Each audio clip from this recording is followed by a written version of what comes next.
Any questions, she'll answer them for you as well. So I'll hand over to Ness. Hey guys! Oh, cheers, man, from the back. Well done. Thank you very much for the introduction. Thanks, guys, to Refresh Guys for having us here.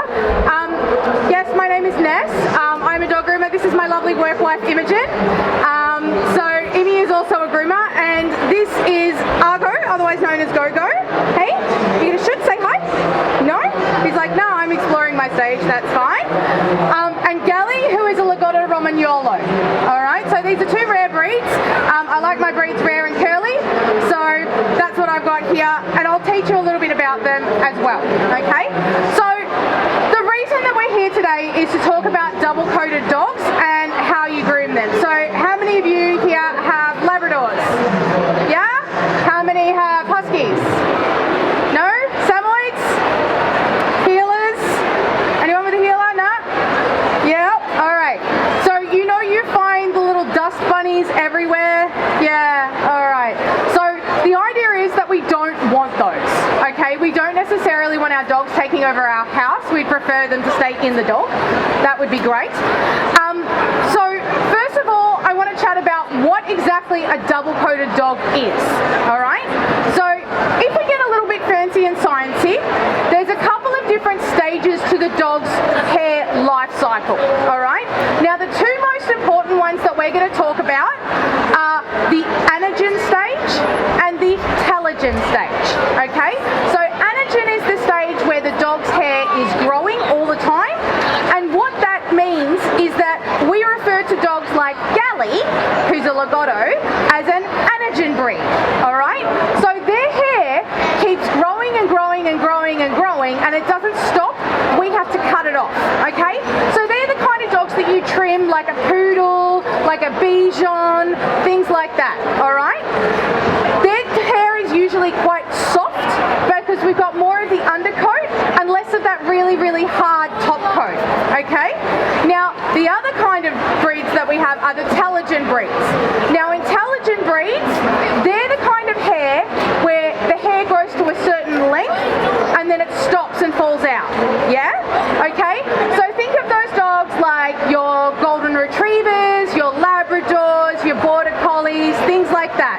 Usually we've got a fairly fluffy body, little bit of feathering maybe, okay?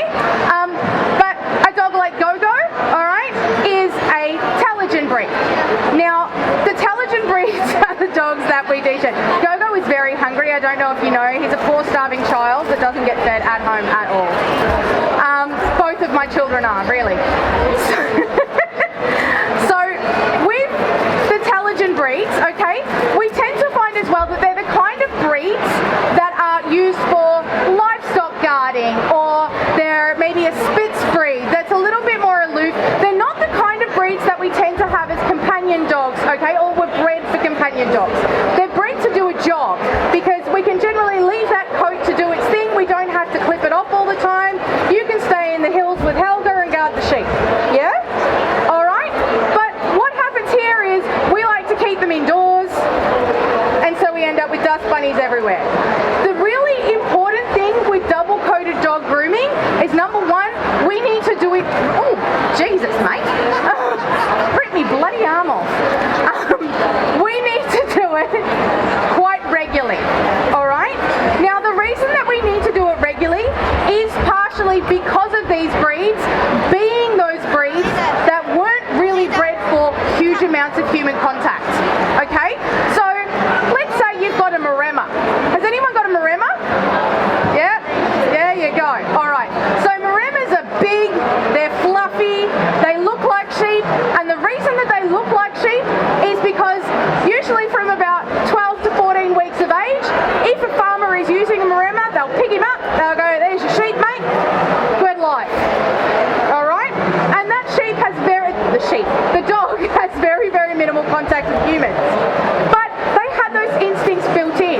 So if you bring me, as a groomer, a Maremma, after 6 months, now I've never met this dog, it's been to a previous 2 groomers, okay, and you bring it to me, now I have to get up and personal in this dog's bits. Do you think that dog is going to like me very much? No. No. Okay? So this is why grooming double-coated dogs, one, needs to happen regularly, but two, can cost so much. Yeah? Because groomers sometimes have to put themselves at risk getting to know these dogs in their weird and wonderful places when we don't get much of an introduction. Yeah, you know those shows like Naked Dating? That's what it is for us. We just get thrown a dog and we're like, great, this is going to work out really well. Okay? So the other reason is a lot of people don't do much maintenance at home because it can be really, really difficult. You've got a large dog, they don't like brushing, they don't like grooming. We need to get these dogs into the routine of grooming from a very, very early age. So if you've got a puppy and they have had their second vaccination, they need to go to a groomer. Okay? It is not just about getting someone to do it professionally and having it well done. Okay? It's about having someone else handle your dog. It's about having someone else learn to interact with your dog. It's part of their socialization journey. Okay? Heaven forbid your dog should get out one day and they have to be caught by a stranger. Now, if they're not used to having someone else touch them, hold them, walk them, have them away from you, how do you think that dog's going to respond? Not well. Okay?